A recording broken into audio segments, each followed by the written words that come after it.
Hi friends, ఇప్పుడైతే బొబ్బరి పప్పుతో ఎలా గారెలు వేసుకోవాలో చూద్దాం. దీనికి బొబ్బర్లు ఉంటాయి కదా, ఈ బొబ్బర్లని విసిరితే మనకి బొబ్బరి పప్పు అయితే వస్తుందండి.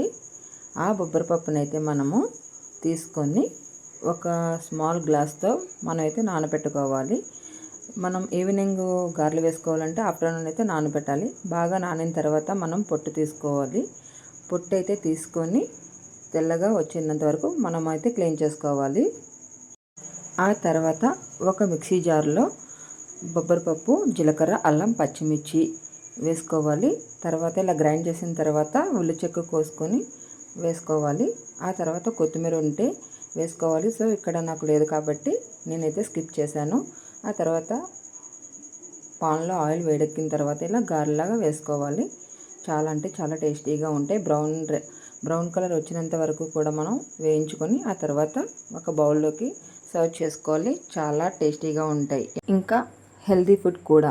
Bye friends.